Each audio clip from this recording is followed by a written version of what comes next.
ازيكم عاملين ايه؟ من كام يوم جات لي المسج دي ومحتواها ان ازاي لاعب فنون القتاليه يقدر يتعامل مع الادرينالين وخصوصا وقت البطوله او في بدايه الفايت. في البدايه خلينا نقول اصلا يعني ايه ادرينالين وايه تاثيره على الجسم.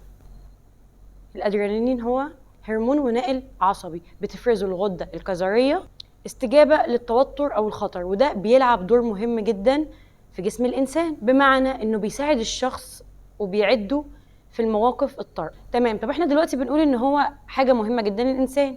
هو ليه تاثيرين، عندنا تاثير ايجابي وتاثير سلبي. هنبدا بالتاثير الايجابي.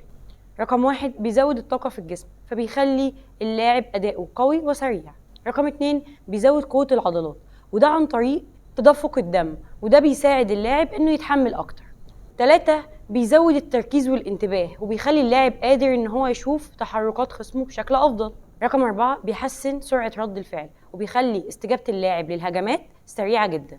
رقم 5 تقليل الشعور بالألم، لأن أصلا الأدرينالين ده مسكن طبيعي فبيخلي الجسم مش حاسس بألام وقت الفايت. ندخل بقى على التأثير السلبي. لما الأدرينالين بيزيد قوي وبيرتفع بشكل غير طبيعي بيزود الارتباك والقلق عند الإنسان، وده طبعا بيأثر على التركيز. رقم 2 لو استمر مرتفع لوقت طويل ده بيعمل إجهاد للجسم وده طبعا بيقلل الأداء البدني للاعب. رقم 3 لو الموضوع لسه زايد قوي بيخلي فيه عدم تحكم في القوة فبيزيد من احتمالية الإصابات في الماتش. 4 ممكن يخليك تاخد قرارات مش مدروسة كويس بسبب القلق والتسرع، وده طبعا بيكون خطر جدا ساعة الماتش. رقم 5 بيعمل تأثيرات جسدية مش مرغوب فيها زي تسارع ضربات القلب وارتفاع ضغط الدم، وده بيكون مجهد ومرهق جدا للجسم. نرجع لسؤالنا الأساسي، ازاي أصلا نقدر نتعامل مع الأدرينالين؟ عندنا شوية تدريبات نفسية وجسدية، وده طبعا ما بيجيش مرة واحدة. يعني ما تجيش النهاردة أنا داخل الفايت تقولي أنا هعمل الحاجات دي أنت بتكون متدرب عليها كتير قوي. أول حاجة نقدر نعملها التنفس العميق وده بيساعد على تهدئة الأعصاب وبيقلل الأدرينالين. تاني حاجة التصور العقلي. يعني إيه؟ يعني أنا كلاعب بفضل أتخيل نفسي وأنا داخل البطولة وعندي الفايت ده وبحط نفسي في نفس المكان ده وأفضل أشوف أنا هتعامل إزاي.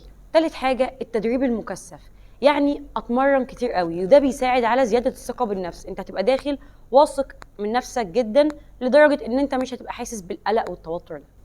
رابع حاجة ممكن نعملها التأمل والاسترخاء وده بيساعد على زيادة التركيز والهدوء وتقليل التوتر. رقم 5 التركيز الذهني، بمعنى إن أنا طول ما أنا في الفايت ببقى مركز على الشخص اللي قدامي مش مركز على أي حاجة حواليا نهائي، وما انشغلش بأي أفكار سلبية. يعني ما افضلش في دماغي أقول إن أنا قلقان، أنا هخسر، أنا ما عملتش، أنا المفروض كنت أعمل كذا، أنا المفروض أعمل كذا.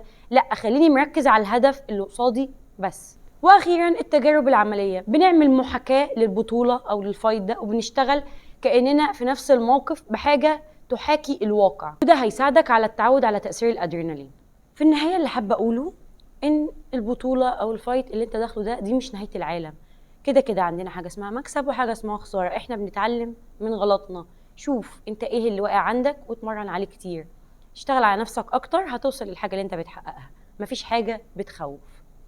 واتمنى تكونوا استفدتوا من الحلقه النهارده واستنونا في اللي جاي. سلام.